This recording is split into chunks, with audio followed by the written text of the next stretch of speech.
अचानक गाजियाबाद जिले में हमें पता लगा तो हम गाजियाबाद से तुरंत यहाँ भाग के सब लोग पहुंचे। लेकिन दुर्भाग्य ये था जब तक वो जो अपने आप को गुंडे मान रहे थे वो यहाँ से जा चुके थे, अन्य तो 2 पे 2 तभी उन्हें जवाब दिया जाता। साथियों, ऐसा नहीं समझे, यहाँ का शासन प्रशासन जो ये समझ रहा है, यहाँ जो पुलिस प्रशासन जो ये मान के बैठ गया है अगर गाजियाबाद जिला इनसे दूर नहीं है नोएडा से, ये समझ रहे हैं नोएडा इकला जिला है। साथियों, हम आपको बताना चाहते हैं और यहाँ के पुलिस प्रशासन को ये आगाह करते हैं गाजियाबाद जिला नोएडा से दूर नहीं। और अगर जरूरत पड़ी, अगर नहीं हाल रहा तो गाजियाबाद जिले का चक्का जाम करके हम सारे के सारे गाजियाबाद में भी बहुत है, ऐसा नहीं है कि नोएडा में ये कंपनियां, गाजियाबाद में भी बहुत बावरची कंपनियां हैं और उन कंपनियों के मजदूर आपके बीच में मौजूद है। गाजियाबाद से साथी आए हैं, हम आपको बताना चाहते हैं अगर जरूर चलेगा तो गाजियाबाद का चक्का जाम करके और हम नोएडा को ये दिखा देंगे और गाजियाबाद भी कोई जिला नोएडा के साथ। हमारा आपसे आश्वासन है गाजियाबाद जिला हमेशा आपके बीच में है और रहा है और रहेगा। गाजियाबाद जिला में आप लोग आवाज देंगे, हम आपको एक आवाज पे आपके बीच में मिलेंगे। ये हमारा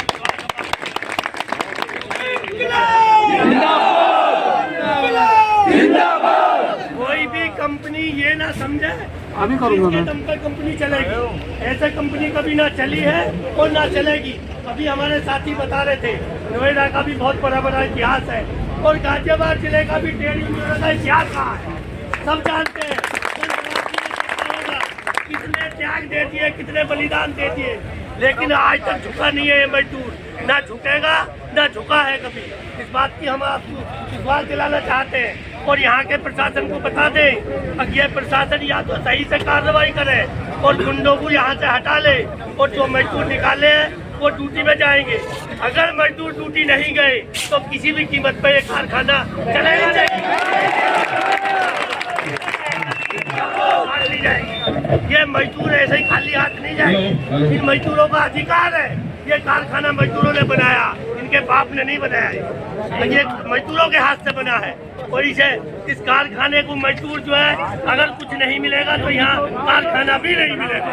ये हमारा एक भी यहाँ मजदूर इतने जाएगा नहीं जब तक ये कारखाना इन्हीं मजदूरों से अगर नहीं चला। अगर मजदूर रखेंगे तब निकाल देंगे। अभी किसान आंदोलन भी चला यहाँ पर।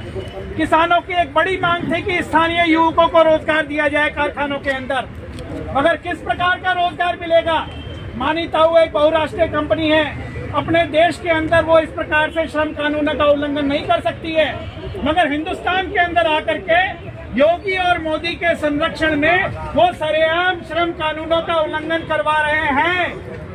देश के कानून को मानिताओं का प्रबंधन मानने के लिए तैयार नहीं है।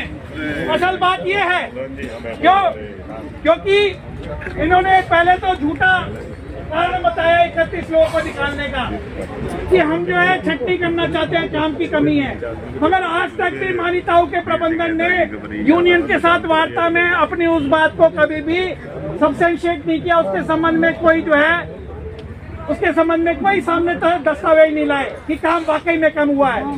दूसरी बात कि इनका केस न्यायालय में विचाराधीन है, कोई 10 साल से काम कर रहा है, कोई 12 साल से काम कर रहा है। यूनियन ने केस लगाया इनकी परमानेंसी का, वो केस विचाराधीन के होने के बावजूद मैनेजमेंट जो है कानून को मानने के लिए तैयार नहीं है। तीसरी बात कि जब भी किसी को रखा जाता है, निकाला जाता है, कानून ये है कि सिनेट की आपको फॉलो करनी पड़ेगी। क्या मान्यताओं के प्रबंधन ने सिनेट की लिस्ट बना करके और उस हिसाब से छटनी का प्रक्रिया चलाई? ये तीनों ही आधार पे मान्यताओं की जो प्रबंधन है दोषी है और जो जिला का प्रशासन है, शासन है, ऐसे एक प्रबंधन के साथ में खड़ा होता है और एक नेता जब मजदूरों के हक के साथ में जो अन्याय हो रहा है उसके लिए आवाज उठाता है कि इनको काम पे बहाली हो, तो उस मजदूर नेता की पुलिस की उपस्थिति के अंदर पिटाई करवाई जाती है। क्या मैसेज देना चाहता है शासन यहाँ पर? क्या मैसेज देना चाहता है? और मैं आप सबके सामने बोलना चाहता साथियों, ये लंबी लड़ाई है क्योंकि ठेकाकरण के नाम पर, निजीकरण के नाम पर आज कारखानों के अंदर अनुपात क्या है? 20-30% स्थायी कर्मचारियों को रखेंगे और 70-70 जो है कॉन्ट्रैक्ट पे और कैजुअल कर्मचारियों को रखा जाता है, और उनसे आधे से भी कम दाम पे शोषण करके उनसे काम लिया जा रहा है इन कारखानों के अंदर। CITU ऐसे मजदूरों की झंडा बरदारी कर रही है CITU, इसलिए शासन प्रशासन की जो है ना नींद उड़ी हुई है, और शासन इसके अंदर साथ दिखाई दिया कि शासन किसके साथ में खड़ा है। तो हमें पता है कि हम किस चीज के लिए लड़ रहे हैं। ऐसे हमारे ऊपर कई बार अनेकों बार हमले हुए, हमारे नेताओं के ऊपर केस भी दर्ज हुए। अभी यहाँ पर IPS अधिकारी हैं, खड़े होकर के बोल रहे थे हम जांच करेंगे, विवेचना करेंगे। जो चीज पूरी देश में दुनिया में वायरल हो जाती है उसके बाद भी कहते हैं कि हम इसकी विवेचना करेंगे, जांचेंगे हम उसको। अगर कहीं यही घटना प्रबंधन के साथ हुई होती, जैसे ग्रेजियानो में हुई, ग्रेटर नोएडा में हुई, तो क्या इतना समय लगाती मैनेजमेंट? ये पुलिस प्रशासन नहीं लगाता, तुरंत गिरफ्तार कर लेते मजदूरों को। और जो अभी 2013 का जिक्र हुआ, कोई ऐसी धारा नहीं थी जो छोड़ दी हो मजदूरों के ऊपर। तो ये इनकी जो पक्षधरता है साफ तौर पे दिखाई दी है परसों हमारे को। और हम ये बोलना चाहते हैं इस प्रदर्शन के माध्यम से कि हम हिंदुस्तान के अंदर रोजगार की क्या स्थिति बनेगी। स्थायी नौकरी, स्थायी काम के लिए स्थायी नौकरी की हमारी मांग है, उसमें स्थानीय युवक भी शामिल हैं। हमारे बच्चे, हमारे आने वाली पीढ़ी किस प्रकार के रोजगार उनको मिलेंगे, उसके लिए CITU लड़ रही है, उसके लिए आवाज उठा रही है। इसलिए हम लेबर कोड का विरोध कर रहे हैं। हम नाम से विरोध नहीं करते हैं, उसकी नीति का विरोध करते हैं। सरकार की अगर गलत नीति है उसका विरोध हमने किया है। और गंगेश्वर दत्त के अलावा भी यहाँ पर सैकड़ों मजदूर है, सैकड़ों नेता है। हम मजदूरों के अधिकारों के लिए अपनी जान को कुर्बान करने के तैयार हैं।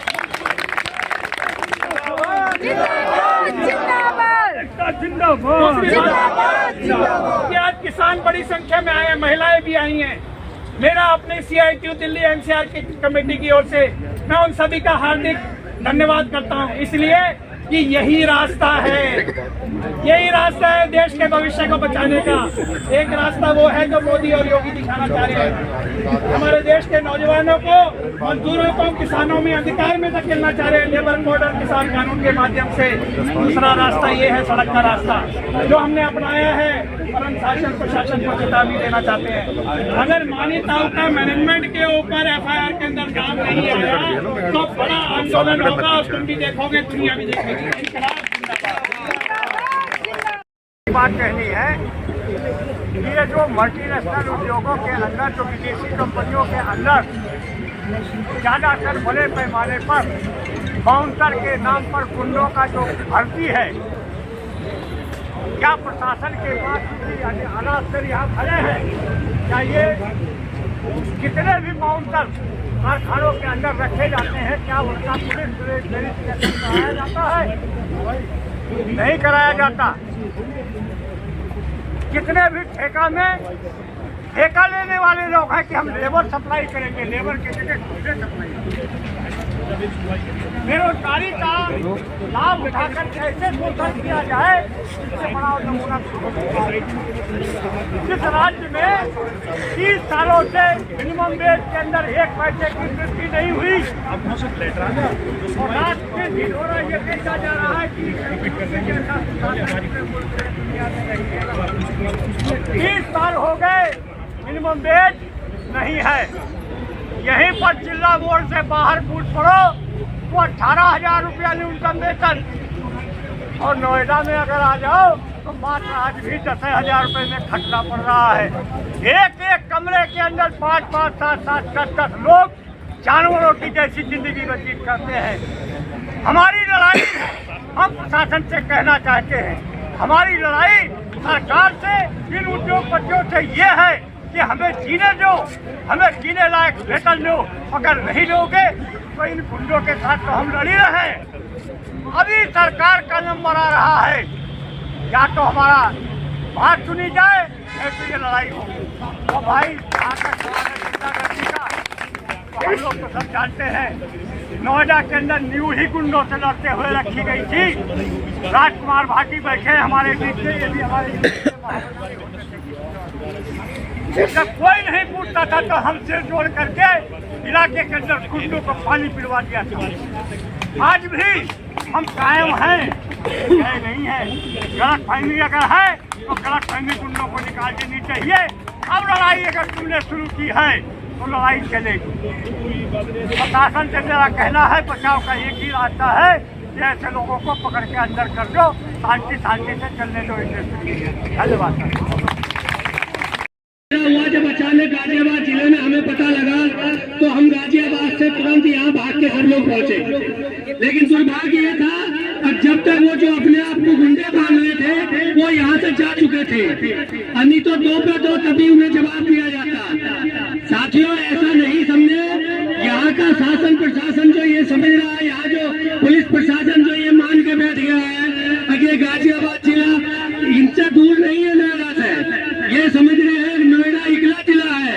साथियों, हम आपको बताना चाहते हैं और यहाँ के पुलिस प्रशासन को ये आगाह करते हैं, गाजियाबाद जिला नोएडा से दूर नहीं।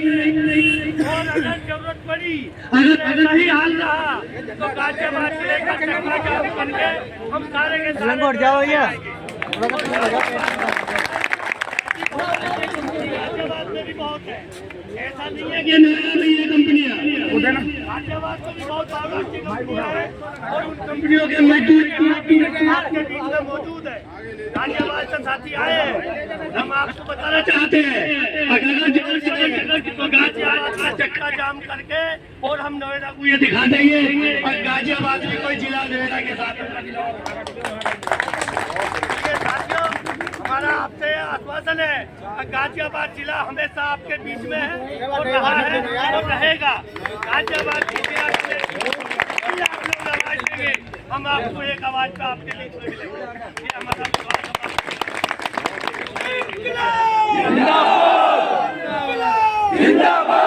कोई भी कंपनी ये ना समझे अभी करूँगा दम पर कंपनी चलेगी, ऐसे कंपनी कभी ना चली है और ना चलेगी। अभी हमारे साथी बता रहे थे नोएडा का भी बहुत बड़ा इतिहास है और गाजियाबाद जिले का भी ट्रेड यूनियन का इतिहास रहा है, सब जानते हैं।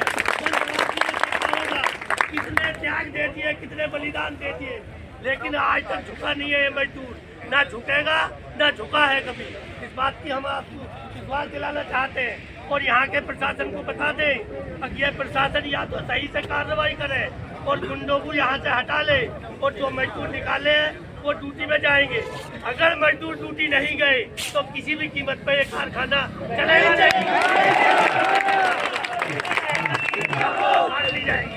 ये मजदूर ऐसे ही खाली हाथ नहीं जाएंगे, इन मजदूरों का अधिकार है। ये कारखाना मजदूरों ने बनाया, इनके बाप ने नहीं बनाया है, ये मजदूरों के हाथ से बना है। और इसे इस कारखाने को मजदूर जो है अगर कुछ नहीं मिलेगा तो यहाँ कारखाना भी नहीं मिलेगा। ये हमारा एक भी यहाँ मजदूर इतने जाएगा नहीं जब तक ये कारखाना इन्हीं मजदूरों से अगर नहीं चला। अगर मजदूर